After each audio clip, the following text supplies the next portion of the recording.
வணக்கம். இந்த வாரம் ஏவியேஷன் அரவுண்ட் த வேர்ல்டில் நிறைய நியூஸ் வந்திருக்கு. ஆனால் அதெல்லாம் பேசுகிறதுக்கு முன்னாடி ஒரு எமர்ஜென்சி லேண்டிங் ரொம்ப சக்ஸஸ்ஃபுல்லாக பண்ணியிருக்காங்க.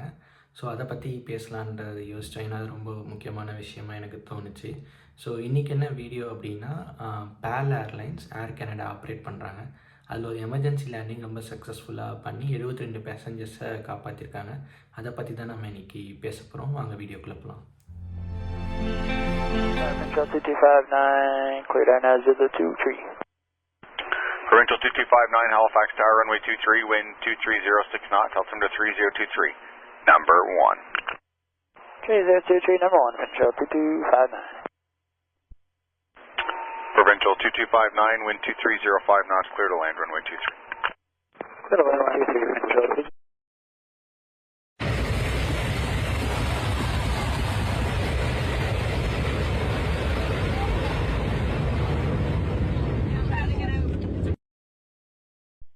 Mayday, Provincial 2259. Copy the Mayday, the trucks are on their way. வீடியோவில் பார்த்துருப்பீங்க இந்த பிளேன் எப்படி லேண்ட் ஆகிருக்கு, எப்படி ஃபயர் வந்தது லேண்ட் ஆகும்போது. அதை பற்றி டீட்டெயிலாக பார்ப்போம்.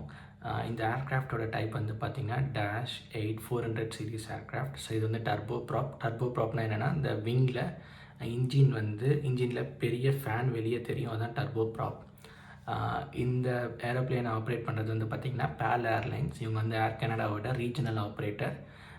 இந்த ஏரோப்ளேன் கனடாவில் சென்ட் ஜான்ஸ் ஏர்போர்ட்லேருந்து கிளம்பி கனடாவில் ஹாலிஃபேக்ஸ் ஏர்போர்ட்டுக்கு வந்துட்டு இருந்தது. இதில் take off, claim, cruise, descent, approach எல்லாமே பார்த்திங்கன்னா ஆஸ் பிளான் நடந்திருக்கு. எந்த ஒரு பிரச்சனையும் இல்லை. இவங்க ரன்வே 23ல் லேண்ட் பண்ணுறதுக்கு பர்மிஷன் கேட்டிருக்காங்க. டவர் ஹாலிஃபேக்ஸ் கண்ட்ரோல் டவரும் அதுக்கு பர்மிஷன் கொடுத்துருக்காங்க. விண்டு பார்த்திங்கன்னா 230 at 6 knots, அதாவது 230 டிகிரி மேக்னெட்டிக் டைரெக்ஷனில் 230 டிகிரியில் 6 knots அந்த ஸ்பீடு தான். ஸோ மோரார்லெஸ் இது காம் விண்ட், அமைதியான விண்டுன்னு சொல்லிக்கலாம்.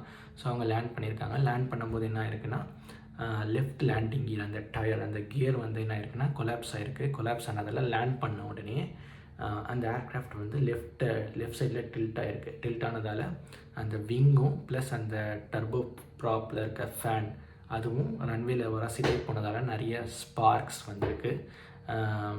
அதை உடனே கேப்டன் மேடே டிக்ளேர் பண்ணியிருக்காரு. எமர்ஜென்சி டிக்ளேர் பண்ணதுக்கப்புறம் டவரும் அதை கரெக்டாக ஸ்பான்டேனியஸாக ரெஸ்பாண்ட் பண்ணி எமர்ஜென்சி வெஹிக்கிள்க்கும் இனிஷியேட் பண்ணதால் இந்த 73 பேசஞ்சர்ஸும் எந்த ஒரு சின்ன காயமும் இல்லாமல் பத்திரமாக தப்பிச்சிட்டாங்க. இதை ஒரு பர்ஃபெக்ட் டீம் ஒர்க்னு சொல்லுவேன். Pilots plus cabin crew plus air traffic controller plus first responders, fire engine and ambulance இவங்கெல்லாம் கரெக்டான டைமுக்கு அங்கே போனதால் எந்த ஒரு பாதிப்பும் இல்லாமல் எல்லாரையுமே காப்பாற்றிட்டாங்க. ஸோ இது இந்த வீடியோ எதுக்கு அப்படின்னா, ஏவியேஷன் எவ்வளோ சேஃப்டியானது, plus pilots, emergency responders plus traffic control, air traffic control எல்லாருமே இதுக்காக ட்ரெயின் பண்ணியிருப்பாங்க, ஒரு எமர்ஜென்சி சுச்சுவேஷனை எப்படி ஹேண்டில் பண்ணுறாங்கன்னு சொல்லிட்டு. ஸோ இந்த சக்ஸஸ்ஃபுல் எவாக்குவேஷன் ஒரு நல்ல எக்ஸாம்பிளாக இருக்கும்னு எனக்கு தோணுச்சு. அதுக்காக தான் இந்த வீடியோ பண்ணேன்.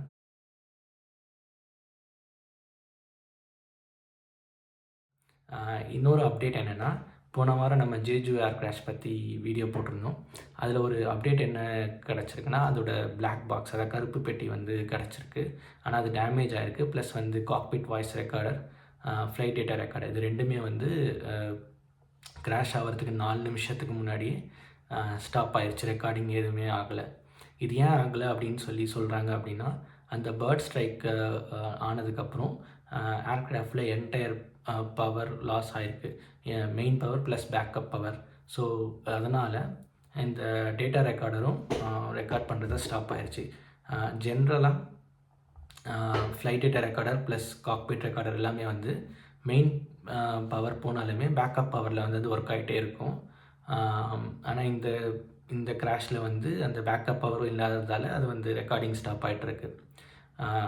பிளாக் பாக்ஸில் இந்த cockpit voice recorder plus flight data recorder அதோடைய பர்பஸ் என்ன அப்படின்னா, காக்பிட் வாய்ஸ் ரெக்கார்டர் 2 பைலட்ஸ் பேசுகிறதும் ப்ளஸ் பைலட்ஸ் அந்த ஏர் டிராஃபிக் கண்ட்ரோல் கூட பேசுகிறதையும் ரெக்கார்ட் பண்ணுறதுக்காக யூஸ் பண்ணுற டிவைஸ் தான் காக்பிட் வாய்ஸ் ரெக்கார்டர்.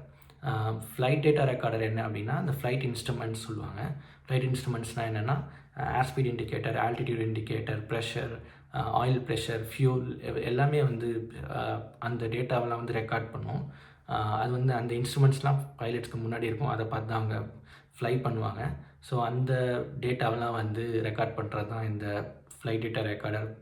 இது எதுக்கு யூஸ் பண்ணுறாங்க அப்படின்னா, இந்த மாதிரி கிராஷ் ஆனதுக்கப்புறம் இதை எடுத்துகிட்டு இந்த தரவுகள்லாம் வந்து அவங்க ஆராய்ச்சி பண்ணி ஏதாவது பிழை இருந்ததுன்னா, தப்பு இருந்ததுன்னா அதை வந்து சரி செஞ்சு இனிமேல் ஃப்யூச்சரில் இந்த மாதிரி ஒரு விபத்துகள்லாம் நடக்காமல் இருக்கிறதுக்காக இந்த டேட்டாவெலாம் யூஸ் பண்ணுவாங்க. அன்ஃபார்ச்சுனேட்டாக இதில் கிராஷ் ஆகிருக்கு. இந்த இன்ஃபர்மேஷனை NTSBக்கு சவுத் கொரியன் ஏவியேஷன் இண்டஸ்ட்ரி கொடுத்துருக்காங்க. NTSBன்னா என்னென்னா national transport safety board of US plus FAA அவங்களுக்கும் கிட்டேயும் இந்த டேட்டாவை ஷேர் பண்ணியிருக்காங்க.